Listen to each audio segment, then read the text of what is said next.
Assignment operator को हम यहाँ इस एग्जांपल के द्वारा भी समझ सकते हैं। देखिए हमारे पास यहाँ पे 3 वेरिएबल लिए गए हैं, जिसमें A में 2 है, अर्थात A में 2 वैल्यू स्टोर है, B में 10 वैल्यू स्टोर है और C में 5 वैल्यू स्टोर है। अब यदि हम इन ऑपरेटर्स के एग्जांपल्स को देखें तो सबसे पहले जो असाइनमेंट ऑपरेटर है उसमें हमारे पास जो आउटपुट है C में 12 है, क्योंकि A जो है 2 है और B जो है 10 है, इस करके दोनों का टोटल यहाँ C में 12 स्टोर हो गया है। दूसरी आउटपुट में C 7 है, क्योंकि दोनों को प्लस किया गया है C और A को। यहाँ ये ध्यान दें इस तरफ, जो हमारा एडिशन के साथ असाइनमेंट ऑपरेटर है उसमें पहले लेफ्ट हैंड साइड के वेरिएबल को राइट हैंड साइड के वेरिएबल से जोड़ा जाता है और जो आउटपुट आती है उसको फिर से लेफ्ट हैंड साइड वाले वेरिएबल में साइन कर दिया जाता है। इस करके यहाँ पे आउटपुट 7 है। इसी तरह से यहाँ पे 3, 10 डिवीजन के पश्चात यहाँ 2 आउटपुट अवेलेबल है और नीचे मॉड्यूलस करने पर हमारे पास 1 आउटपुट अवेलेबल है।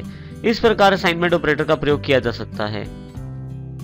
नेक्स्ट ऑपरेटर जो हमारे पास उपलब्ध है बिटवाइज ऑपरेटर के रूप में। यहाँ ये ध्यान देना जरूरी है कि जो ऑपरेटर हमारे पास है वो बिल्कुल लॉजिकल ऑपरेटर से मिलते जुलते, और बिटवाइज और लॉजिकल ऑपरेटर्स में सबसे बड़ा फर्क यही है कि इन ऑपरेटर्स का प्रयोग बाइनरी लेवल पे किया जाता है, जबकि लॉजिकल ऑपरेटर्स का प्रयोग हम सिंपल वेरिएबल्स के साथ करते हैं। यहाँ पे सबसे पहले यदि आप देखें तो एंड दिया गया है, इसमें सिंगल एम्परसेंड को यूज किया गया है, ये बाइनरी एंड कहलाता है। इसी तरह से और ऑपरेटर दिया गया है जो बाइनरी और कहलाता है। इसमें एक्सओर ऑपरेटर दिया गया है, बाइनरी एक्सओर कहलाता है। और फाइनली यहाँ पे लास्ट ऑपरेटर जो है वो कॉम्प्लीमेंट ऑपरेटर है, बाइनरी वंस कॉम्प्लीमेंट ऑपरेटर इसे कहते हैं। अब हम बात करेंगे कंट्रोल स्ट्रक्चर्स की, जिसमें हम 2 पॉइंट्स को यहाँ डिस्कस करेंगे, इफ और स्विच। हमने अभी तक जो प्रोग्राम बनाए हैं ये तो सभी स्टेटमेंट्स जो वर्ड मेन में हम टाइप करते हैं ऊपर से नीचे की तरफ आते हुए एग्जीक्यूट होती जाती हैं। सबसे पहली स्टेटमेंट जो होती है सबसे पहले नंबर पे एग्जीक्यूट होती है, उसके पश्चात दूसरी, तीसरी और इस तरह से सभी स्टेटमेंट्स सिलसिलेवार सीक्वेंस में एग्जीक्यूट होती हैं। परंतु यदि हम चाहें तो अपनी स्टेटमेंट्स की एग्जीक्यूशन को कुछ कंडीशंस, कुछ शर्तों के आधार पे निर्धारित कर सकते हैं। इसके लिए हमारे पास कई कंट्रोल स्ट्रक्चर्स उपलब्ध हैं सी लैंग्वेज के अंतर्गत, जिससे हम उनका सीक्वेंस बदल सकते हैं किसी कंडीशन के आधार पे। उदाहरण के लिए मान लीजिए कि मेरे पास कोई वेरिएबल मार्क्स है और मैं ये देखना चाहता हूं क्या उसमें वैल्यू जो है वो 60 से ज्यादा है या कम है। जैसे हमारे पास यहाँ वेरिएबल लिया गया है मार्क्स, यदि मार्क्स ग्रेटर देन है 60 से, अर्थात मार्क्स जो वेरिएबल है उसमें 60 से ज्यादा वैल्यू है, तो उस केस में मैं चाहता हूं कि मेरे पास डिस्प्ले में फर्स्ट डिवीजन आए। अन्यथा यदि मार्क्स 60 से कम है तो उस केस में मेरे पास पास ओनली लिखा है। तो यहाँ पे यदि आप देखें तो मैं सीक्वेंस चेंज करना चाहता हूँ एग्जीक्यूशन की, और यहाँ ये एक कंडीशन पे आधारित है। यदि मेरे मार्क्स 60 से ज्यादा हैं तो फर्स्ट डिवीजन, नहीं तो पास ओनली। इसमें सबसे महत्वपूर्ण बात यह है कि कंडीशन के आधार पे मैंने अपनी सीक्वेंस को चेंज करने के लिए इफ का प्रयोग कर सकता हूँ।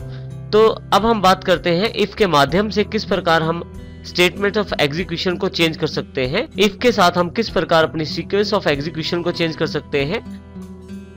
कंडीशंस के आधार पे यदि मैं अपनी स्टेटमेंट की एग्जीक्यूशन चेंज करना चाहता हूं तो उसके लिए मेरे पास सबसे पहले उपलब्ध है इफ कंट्रोल।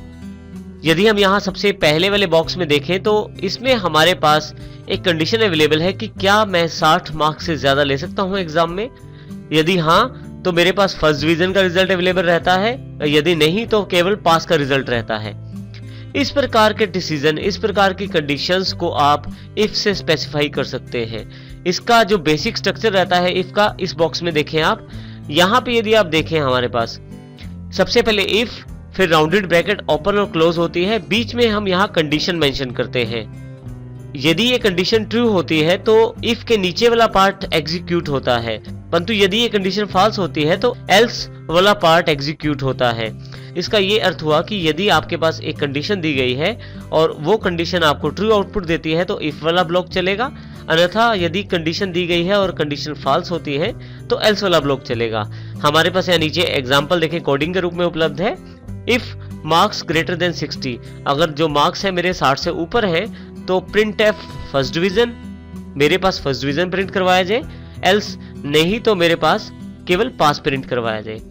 कंडीशंस बनाने के लिए आप ऑपरेटर्स का प्रयोग करते हैं और ये जो कंडीशन होती हैं ये डिसीजन पे बेस्ड होती हैं।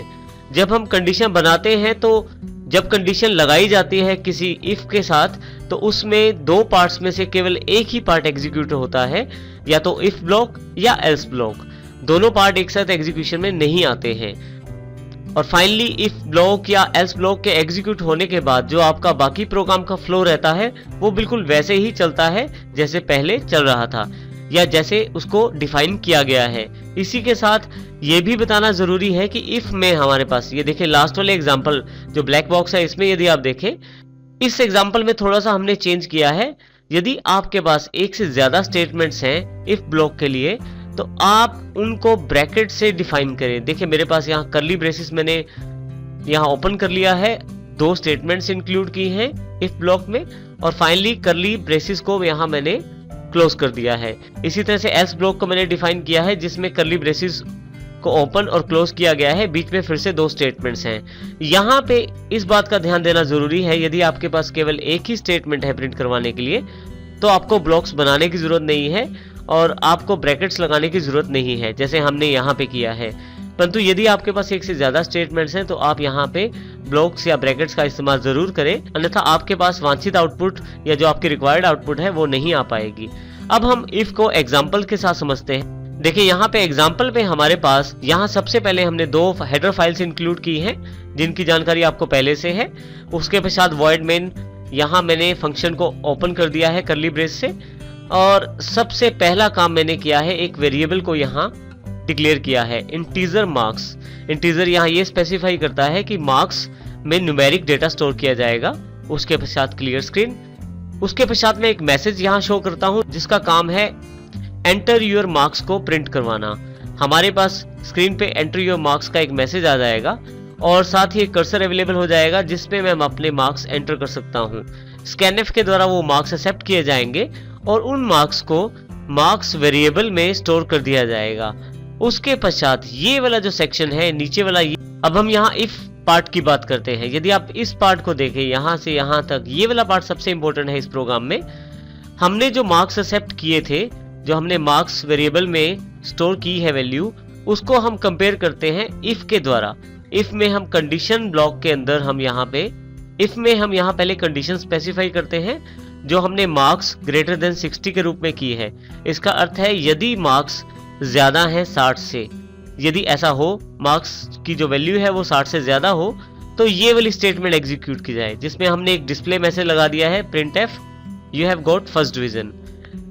और यदि किसी कारण से आपकी ये कंडीशन ट्रू नहीं होती है तो फिर एल्स वाला ब्लॉक एग्जीक्यूट होगा जिसमें एक मैसेज डिस्प्ले में है printf you have passed your exam।